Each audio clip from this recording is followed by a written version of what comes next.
so far. That was last series against SK, and they look to take it into today. I mean, this is a team that's really, this Cloud9 roster has grown up. This is not what people expect when this roster came to be. Didn't expect to see them in a major final, but they have improved series after series throughout this tournament. This is the best we've ever seen Cloud9 look. And I gotta say, you must be careful what you wish for. There was a tweet from Rain. We showed it to you yesterday. Rain said, I want to play Cloud9, actually. I think it'll be good. I think it'll be fun. You can see it. There's gonna be a lot of noise, he said. But then, he does the about turn, the heel turn, and then he says, it's gonna be one quiet crowd tomorrow. Unbelievable. Unbelievable. First of all, Rain, you're stealing Fallen's material. I don't like plagiarism. But I don't know. I think Cloud9 have grown into this tournament. They got this swagger. They got that arrogance. They got that confidence. They're going to have a big thing to say about this final.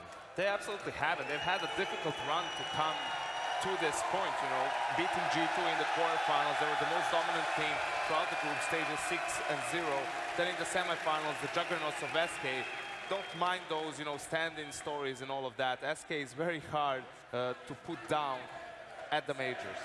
Yeah, and I mean, you have to realize this crowd is not going to be quiet, and they've already seen G2 go home. They've already seen SK go home. They've seen some massive juggernauts get wiped off this stage by this team. And if Cloud9 gets out to any kind of an early run, it's not going to be quiet, and this is going to be hard to play against. This is a small arena. It gets loud. Oh, and it's got to be said as well that they're going to need this crowd, Sean, because if you look at meetings this year when they played each other, you can see Cloud9 have certainly not had the best of it. FaZe Clan seem to be their kryptonite. Yeah, but Cloud9 also had some struggles against G2 and SK in the past. They've overcome that. I think any doubt completely, and yeah, they're confident. I think what Cloud9 has is gone, and certainly any doubts this crowd has had are gone now. The crowd is fully into it. They're backing Cloud9 completely, and yeah, they're confident. I think the problem here is the fact that, you know, FaZe not only won the last 3 encounters in a best of 3 2-0, it's in such a dominant fashion, as you guys could see, only double digits 2 times for Cloud9, so they have no reason to be scared of anything, whether it's Cloud9, whether it's the crowd. Yes, Cloud9 is playing super well, but FaZe is the favorite here, and they're going to play like it. No doubt, Cloud9 have had that miracle run. They've beaten so many great teams that are above them in the world rankings. This is the final boss. This is the FaZe roster. Just look at this talent. It is so stacked. Yeah, I mean, these all, we've said it so many times, so many of these players you could talk about as the best player in the world at different points during their career, and together they have formed something truly special that even when they're playing poorly, they are still dangerous. They can win in so many different ways. When you add in the tactics, the structure that Kerrigan is providing, I mean, they can do it that way. If that goes poorly, they can win just by sheer individual skill. Nico, Olaf Meister, these guys are incredible at turning around disadvantaged situations, turning them into their favor. And it's not going to be easy. This is going to be another grind game for Cloud9. And that's it, Sean. Kerrigan is a great in-game leader, but sometimes when he makes those mistakes and gives his opponents the window of opportunity, people can't capitalize because this team's just so good. Yeah, and that's what we've seen all tournament. FaZe has found themselves in early holes, and they could just dig themselves out. And honestly, the end score doesn't even look like they were ever contested. Yeah. But that's due to their skill. They're just overwhelming their opponents. Just the luxury that FaZe has compared to some of the other teams. They can get away with those mistakes because the skill bails them out so many times in pistol rounds, in force buy rounds, and so forth. And even though it hasn't looked great at times, FaZe score-wise has been very dominant. The only map they lost so far in these 3 weeks has been to Vegas Squadron on Inferno. And look, I'll tell you about FaZe. When they first came into the CS space, obviously known for other games, excellence in Call of Duty, they went out and they spent money. They bought these 3 guys, you know, spent so much to bring the likes of Nico, Guardian, Olaf Meister into the FaZe fold. And look at that. That's where your investment goes. The top-rated players out of 4, they've got 3. No, it's absolutely unreal what they've been able to do, but I think that the point that you have to look is even with these kinds of players, there's still been weakness shown by FaZe, and that's what Cloud9 has to try and capitalize. We've seen some shaky halves. They're bailed out a lot by these 3 guys, obviously, in this tournament, but, you know, one slip up in a game, one game where they're playing a little bit less than they have been, and all of a sudden those weaknesses are really, really exposed, and that's where Cloud9 can take advantage. And Yanko, I'm going to bring you in here because in 2017, it was coldzera that was the #1 team in the player in the world. 2016, #1 player in the world. Nico's always in that conversation, but coldzera's been a little bit of a nemesis. Well, he's starting 2018 the right way if he's going to break the trend. The top-rated player in the tournament.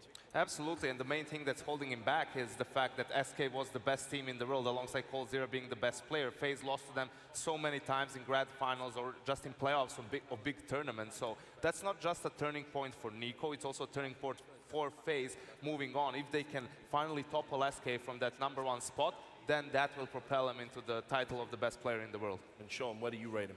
Yeah, I think Nico is definitely climbing up there as the best player in the world. Like you said, it's between coldzera and him, and this kind of start to 2018 bodes well for his future this year. Yeah, it definitely does. Also on that team, Guardian, somebody who's always in the AWPing equation when it comes to having that conversation about who is the best in the world. Well, Guardian has been the best in the world, but despite that, has struggled to win those majors, been to finals, been to semifinals.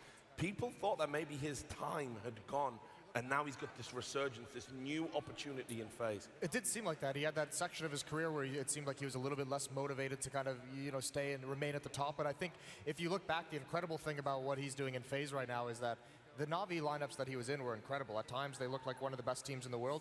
He's got a better cast around him now than he ever did in Na'Vi. Yeah, like you had some great players on those teams, but when you get Olafmeister, Nico, when you get Kerrigan as an in-game leader, like you get Rain, who's super underrated on this squad. He's not up there in the stats, but he's an incredible player.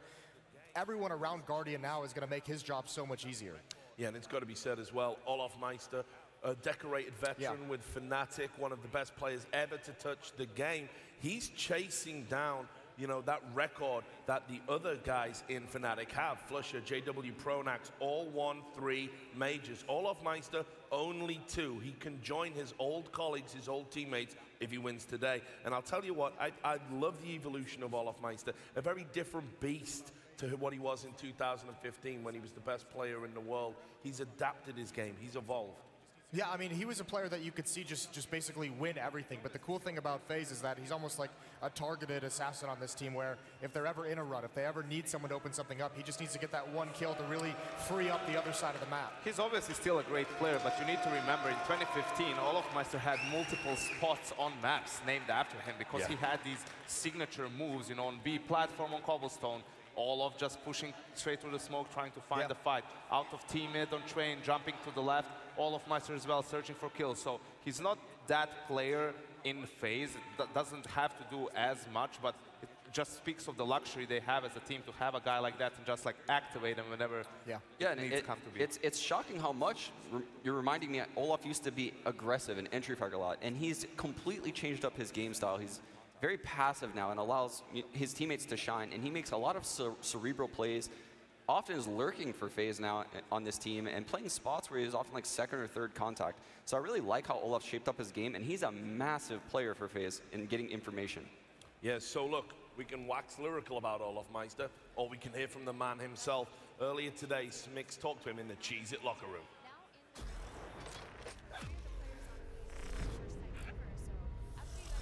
Hey Olaf, congratulations again on the 2-0 yesterday over Na'Vi. You guys are now in the grand finals, and I know for 3 of the players on FaZe, it's for the first time ever. So after you guys won yesterday, what was the mood like in the team? Of course, we were all very happy. It's been a long time for me as well, so as you pointed out yesterday, so it's just a lot of fun. We're happy to be here. And personally speaking for yourself, you're the only player on the team that's been a former major champion. You have 2 titles under the belt, and now 3 are at stake here. So is the significance of that on your mind at all? Of course, but the most important thing is to win. Then I consider that I won 3. But of course, it will be very fun to win 3 and to join the likes of Pronax, JW, and Flusher. Well, yesterday when I spoke with you, you said that I asked you to predict, and you said you thought SK would make it, but you hoped C9 would make it, and they did. So now that you're facing them, what are your thoughts on Skadaddy and his squad? Skadaddy, he's been playing really good, and I know that he's a really good player, but he hasn't really shown it before at the majors. But now he's been stepping up a lot, so it's a lot of fun to see. And I'll see him out on the battlefield. Sounds great. Thank you so much, Olaf, and good luck in your match today. There's a sinister smile on Olofmeister's face when he says that. I will see you out on the battleground. As I said, he is supremely confident. He's right to be confident. This is a guy who knows what it takes to win. Yeah, he definitely is. The cool thing about this, he's just such a good, you can see how calm he is. He's just had so much experience in this, which is one of the great things we haven't even touched on with FaZe, the amount of experience these guys have in big tournament environments on these stages.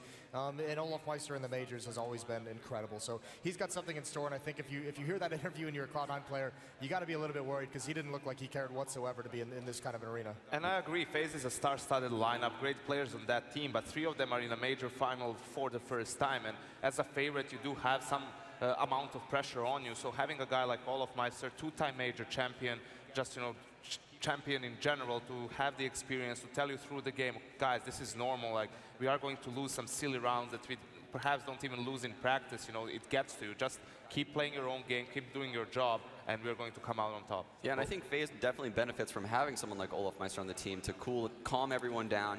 He pretty much has ice in his veins. The guy never shows pressure, a lot like coldzera actually in that aspect. So I think FaZe can benefit a lot from having someone like that. Well, we're going to find out what happens when the old guard runs up against a new school. They've got to take on Cloud9. Me and Sean have talked about him. We think this is the best iteration of Cloud9 we've ever seen. Tell us about him, Jason. Yeah, these guys are incredible. And I mean, the great thing about them, you have Tarek and Rush coming over from that old Optic lineup that showed promise. They're kind of continuing that style of play, just relentless aggression and very, very quick takes of bomb sites and making sure they trade their way in. The nice thing is they have such an aggressive front line and guys like Tarek and Stewie who are willing to take risks, willing to just take battles, that Skadoodle gets to be much more passive, and so does Automatic, so does Rush. That's their normal habit. And this team has come together so nicely. They've got great change of pace. They're much better on, they have a much deeper map pool than you would have expected from this squad, and they've got a lot of dangerous elements to them. Yeah, and Sean, people have laughed about this idea of Skadoodle as being this support AWP, doing all the support work, but they've got a team that's just full of firepower. It's probably the only conceivable way it could work, right? Yeah, it's definitely the only conceivable way a team like that could function, and Scott actually does a fantastic job of it. He's so good with utility, and what makes him even better at this is his late round play. He's constantly making good decisions in clutch situations, and he's lethal in those late rounds. And he is one of the players who's been struggling the most when it comes to playing versus FaZe. To be fair, a lot of players and teams struggle playing against him, but you can see in the results that Cloud9 has had so far, a reverse sweep, right? Like we talked about it, same as in Cologne, and they make the grand finals yet again.